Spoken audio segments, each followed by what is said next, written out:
Okay, so again, welcome to our pre-recorded discussion. This is just a continuation of the lesson that we had last time about science and technology in building nation. So ngayon, tignan naman natin kung paano nasusukat ang resulta no, ng pagbuo ng mga bansa sa kanilang mga nasyon in more broader perspective and how science and technology add up to the economic success of the different countries.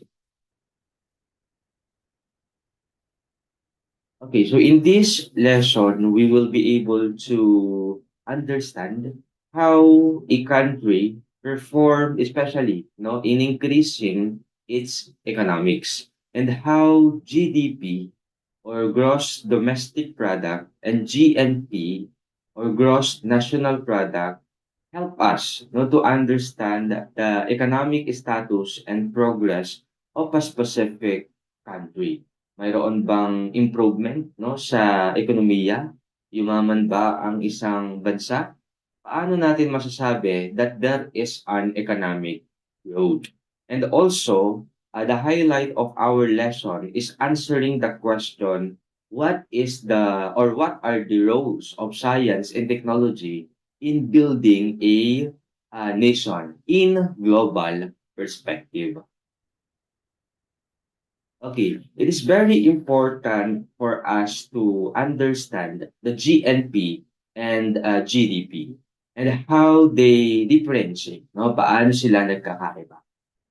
Because these are the indicators of how a country perform, no? When it comes to its economics. And when we say GDP or gross domestic product, no? Ito ay nagpapakita ng kabuuang gastos no ng mga mamamayan at government ng isang bansa sa mga goods no like kain, clothes, no sa mga investments like sa mga gusali, machines, and also sa mga services like education, healthcare, transportation, and etc. Okay, keep in your mind na ang GDP ay ang kabuuang gastos no, ng mga mamamayan at ng gobyerno na nakukumpute lamang within okay, o sa loob ng isang bansa. And it is computed on a specific period. Pwedeng quarterly. No? For instance, ang GDP is computed from January to March, which is quarter 1. April to June, which is quarter 2.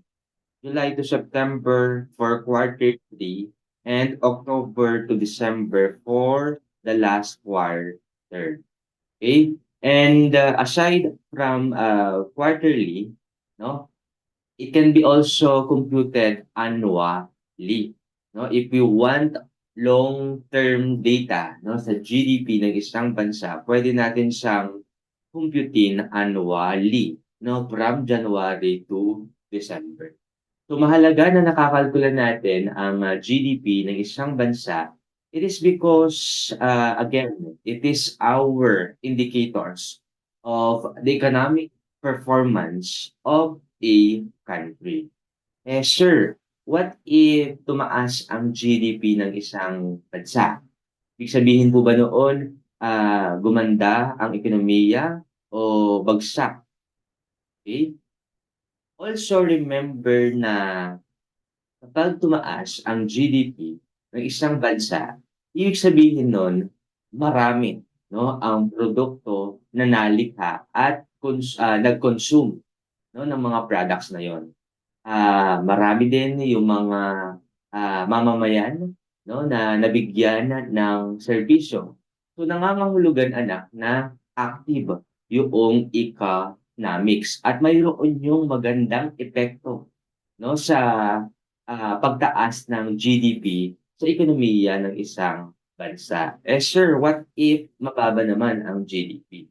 Ibig sabihin naman nun, no, hindi masyadong aktibo ang ekonomiya ng isang bansa. So nangangahulugan yun na mas kaunti ang production, no, ng mga produkto. Mahina ang rate ng service.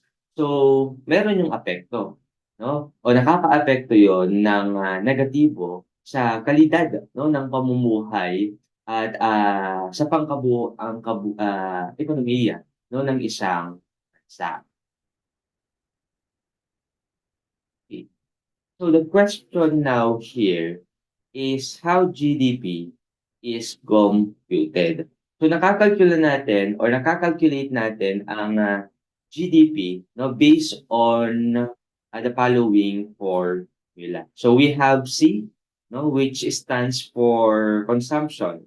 So kasama dito yung mga gastos, no, ng bawat pamilya at ng ibang mga non-profit institutions, no, like schools, charity organizations, no, sa mga pagkain, damit, no, appliances, pag-purchase, no, ng mga sasakyan, gadget, and other services like tuition, health services, and etc.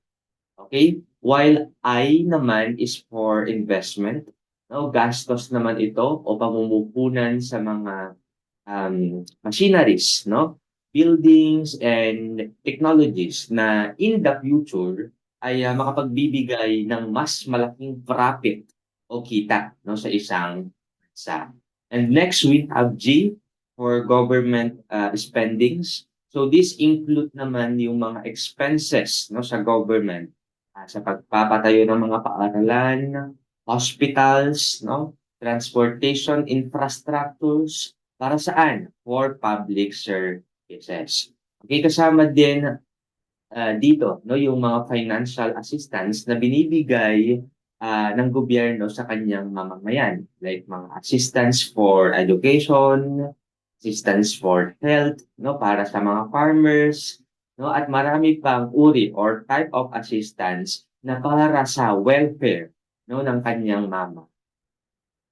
Okay, and also we have X, no? X naman for exports. And these are the value of products produced domestically, no? O mga produkto na nabuo sa loob ng kanyang bansa.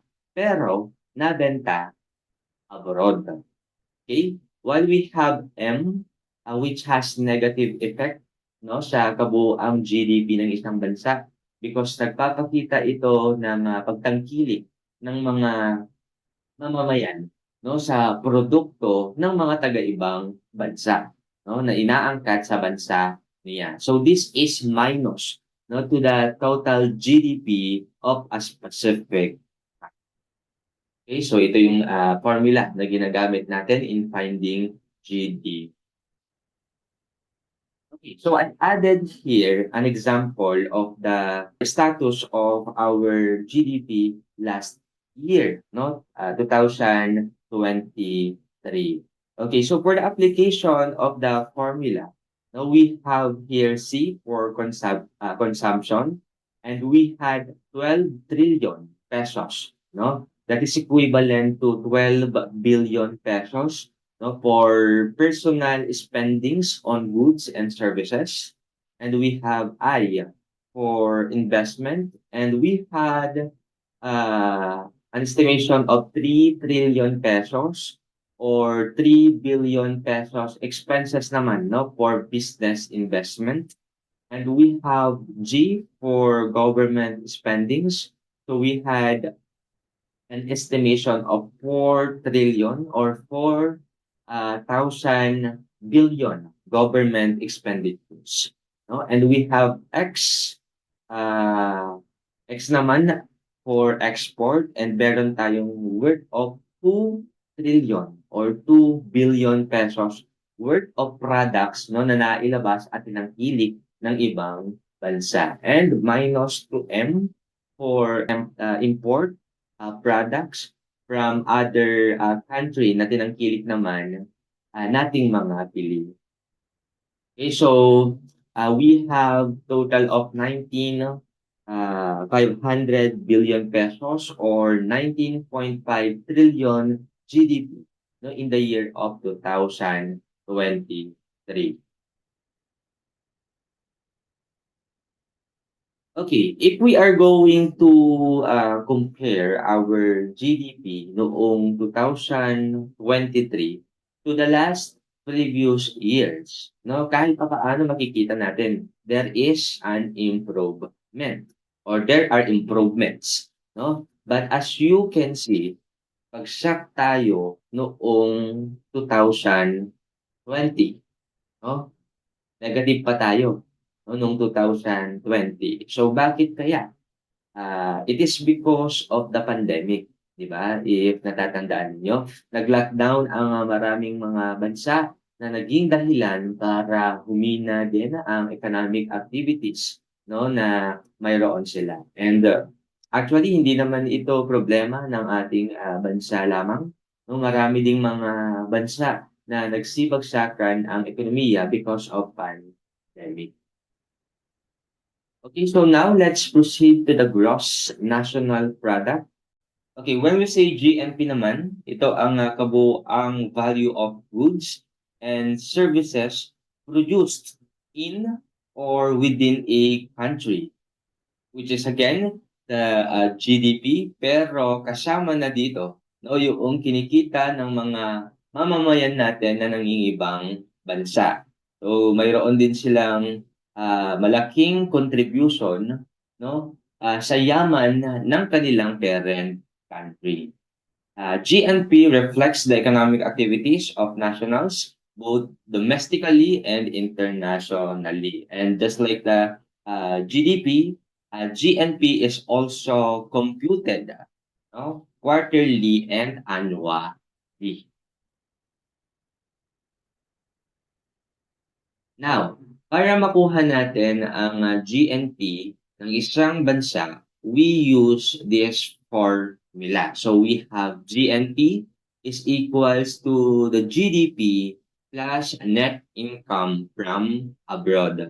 Okay, so ang net income ay kabuuang kita no, ng mga nangingibang bansa including ang mga overseas investments. No, pero ibabawas naman natin dito ang mga kabuuang kita ng mga dayuhan sa sa isang bansa. Okay, for instance, now here in the Philippines, ang net income from abroad ay ang kabuuang kita natin sa mga investments natin abroad.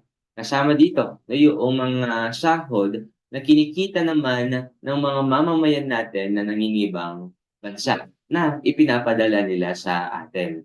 Ngayon, para makuha natin ang total GNP ng isang bansa, no, ng ating bansa, we also have to deduct yung mga kinikita naman ng mga dayuhan sa atin.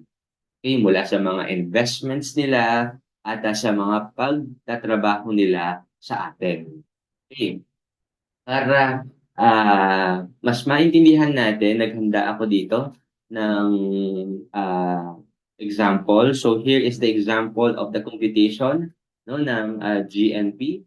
For instance, the Philippines has total annual GDP of 19.5 trillion pesos.